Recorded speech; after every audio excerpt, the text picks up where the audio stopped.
and welcome to SentinelOne Presents Cyber Superheroes, unveiling the unsung heroes of security in association with ETCISO. I'm Ridhima Bhatnagar and we're coming to you from this gorgeous location of Vizag. Now, you would all agree when I say that we live in an interconnected world today. A world where security is not just at the physical borders, but also in our digital realm. While our armed forces protect us physically at our national borders, it is the CISOs or the Chief Information Security Officers who take on that role of the silent sentinels in our digital world, where they take on this role and fight through multiple challenges to protect their organizations through these challenges. And today, we have exactly one such CISO joining us. Abhishek Bansal, CISO at Max Life Insurance, has been kind enough to take out the time and join us. Abhishek, welcome to our conversation and welcome to Vizag. Hello, thank you for having me on the show. Glad to meet you. As we said, Abhishek, CISOs have very silently in the background, like that unsung hero, taken on that role of, that warrior or of that safeguarding person, right? As far as this organization is concerned, almost like a superhero, right? So let's begin from there. If I had to ask you one inspiration that you take from one particular superhero, who would that be? Iron Man. Wow, and why? So he's the one who is kind of list with gadgets, right? He has to be he's forward looking. He's helping basically the right forces fight basically against the evil. I see a lot of parallels actually, a CISO has with likes of superheroes like Iron Man, right? We are given some gadgets, right?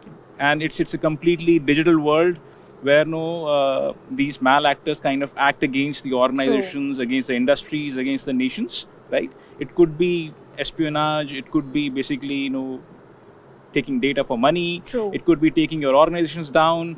So how do you keep up your defenses and actually battle with them and keep your organization secure? I think that's where I kind of connect the both together. Right.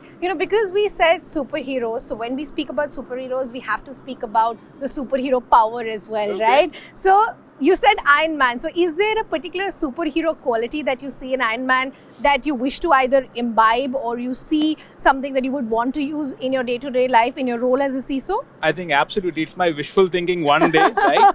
You would have seen him actually doing jiggery-pogery with his hands and actually putting in together the entire set of even his power, something which powers him actually available online. I think it's something similar. Why actually bury deep down into different scripts? Why bury deep down actually into different logs? Can it be done with an ease? Right. Can it be done in a way so that it's more intuitive? More it's more coming in face off actually. These are the red flags you need to attack on rather than actually finding a needle in a haystack. So Abhishek, I have to ask you this, and because we said that you take on the role of a silent sentinel, right? I want to ask you from a sector perspective, so it's a little more broad in that sense, especially as far as the BFSI sector is concerned. You're seeing a lot of adaptability from a consumer perspective, but that's also raising the responsibility for organizations, for CISOs like you, for people working in that sector. So on one hand, it's great that the adaptability is increasing, but the trust level and the responsibility for you increases as well. How are you juggling with that, or how are you managing that? I think, great question. As more and more digital natives are kind of demanding services which are more cutting edge through the new age platforms. These days, it's no longer the days when net banking used to be tough, right?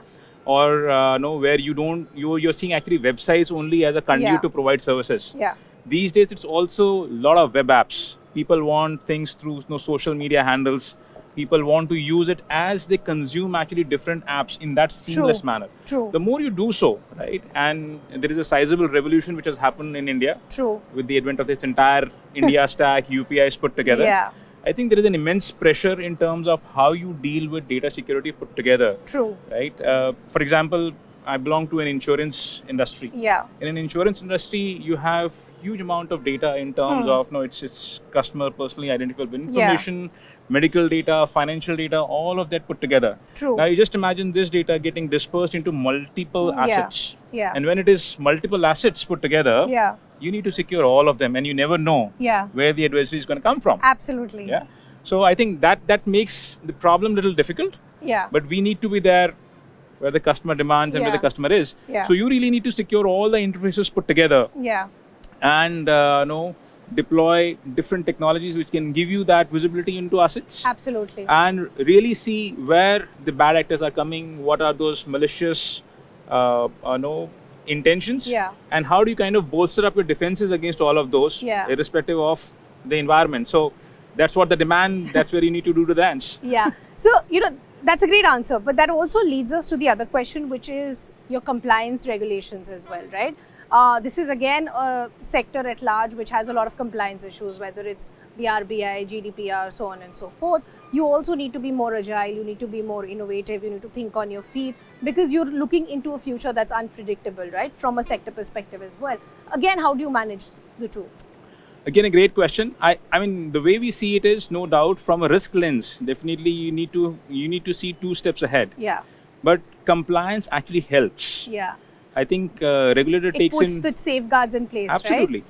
So regulator always takes in steps in the right direction for the customers, for the fellow citizens like us. Right? I and you are also customers, right? Absolutely. So I think compliance, I would see, is always helpful. Yeah. I think what is we need to be more cognizant of is the risk element. Correct. And how do we manage the risk in terms of even before the regulation has come by? Got it. How do you really see that you are meeting the needs of that Gen Z customer who is seeking services on a platform where your company has not operated, and you still make it secure? Yeah. So I think definitely we do a lot of scenario analysis, risk, and to be kind of up in the game and to see how we can bolster up the defenses. So I want to understand, we were speaking about outages, before we started the interview. Now that is something that literally puts the entire world to a standstill, right? So how do you prepare for the future? Is there a way that you can prepare for the future? Can you put some checks and balances in place that if the worst case scenario happens, what do I do then? Look, so it's all about preparedness. Yeah. I think there is a great saying which goes like, the more you sweat in peacetime, the less you bleed in war. That's true. Right? So it's all about the preparedness you do upfront to have those strategies in place that tomorrow, in case a disaster happens, are you really prepared for it? Yeah. Right? Now, it could mean not only putting in those protection systems, detection systems in place, but also your insurance systems, if I may put it that way, right? Yeah. If something happens, are your teams ready? Do you have those retainer services? Do you really have cyber insurance in place? Correct. Can you really cut short that time? Because at that point in time, every hour, every minute counts. Yeah. So can you really expedite, shorten that window whereby an expert can be at your gate who can do forensics analysis for you? Yeah. I think these are some of the elements which are pertinent to be ready for such a scenario. True. Irrespective of the solutions you deploy, it doesn't mean that you will never be hacked or breached. It's all about keep your finger crossed, right? So that the worst event doesn't come by. Yeah. So lastly, I want to understand from you, Abhishek, which is that when you look out in the market for vendors that are providing solutions, right? What are the 2 or 3 things that you're looking at to ensure that you have a long-term plan in place, and once those are put, at least certain checks and balances are taken care of? So I think I will focus on 3 things primarily. Sure. Right? A partner who is into the game for a long term. Absolutely. Right? It is not about that a recent acquisition has done and they just want to make hay while sun shines. Yeah. It is all about that they have a technology roadmap for future. Got it. Then they're a trustworthy partner. Yeah. So for example, can I really bestow my trust on them in times of need? Got it. Because say for example, we just spoke of a situation which could be a cyber attack or a ransomware. Yeah. But can I really trust them? Because now my organization's reputation is at stake. Yeah, right? true. So that's pretty much the second thing. And third is, how innovative are they? Yeah. Right? Are they still using that archaic technology which used to be 20 years down, or they are also future and forward looking? True. Because we need to serve our future customer, so we need to be ready for future. Yeah. I think these are the 3 elements which I would look into a partner who can really help in solidifying our defenses. Perfect. So Abhishek, now we have a very special segment, which is our rapid fire segment. Oh, difficult right? one. Which means you have to be fast, you have to be rapid. So Okay. I will have a set of questions and you have to give me the first answer that comes to your mind. Okay. Okay, so I'll try my level best. Okay, so here we go. Our first question, what's been the most surprising challenge in your cybersecurity career? Surprising challenge. You got me thinking of the first one itself. And you have to be fast. Okay. So it was typically one of the incidents where we were caught off guard and where somebody very senior in the management was kind of duped. Yeah. So typically you don't do monitoring at that user level. True. And eventually it was a mix of both personal as well as professional. Oh, wow. So I think that poses a challenge because now you have to respect the boundaries of the organization where you can help, where you cannot. Correct. But eventually you need to help the executive as a fellow friend as well as a fellow colleague. Correct. Right? So I think that was the most challenging and a daunting task for me in the cybersecurity world. Wow, interesting. So tell me, which technology or skill would you master instantly for better security?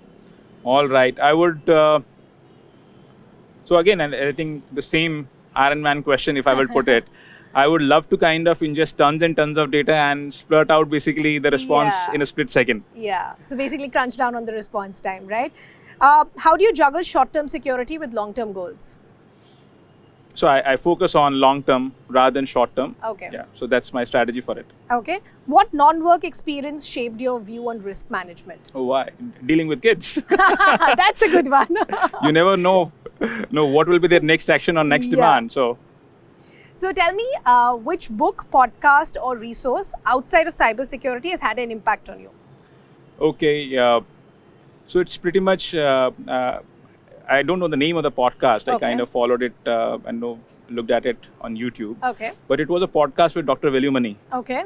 Right. And I really like the chat in terms of very direct answers towards life. Yeah. And I think they're pretty much applicable all across. Okay. So I'm charmed, and I typically follow him there. Oh, lovely. He was the one. I think there is a good enough inspiration from his life story too. So lovely. That's lovely to hear. And he is a great orator. There is no denying. And his own life story is very inspirational for a lot of people. I want to ask you now. Of course, when we work in a scenario where life is so unpredictable, work can be unpredictable, work-life balance becomes even more important. So how do you strike that balance? Oh, it's done, right? It's the same 24 hours everyone gets in. Yeah, so I think the typical thumb rule principle I adopt is about urgent and know what is important. What can be left for later. Yes. So that's what I really kind of follow through, because otherwise it's very difficult to juggle between priorities. Yeah. The last question, Abhishek, I want to ask you before we let you go is, any piece of advice that you would tell the younger Abhishek, the younger self, on life and work?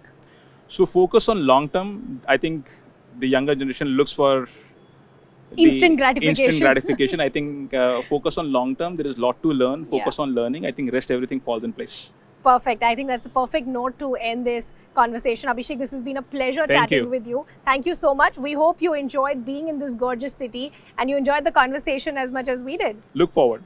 Perfect. Thank you so much. You.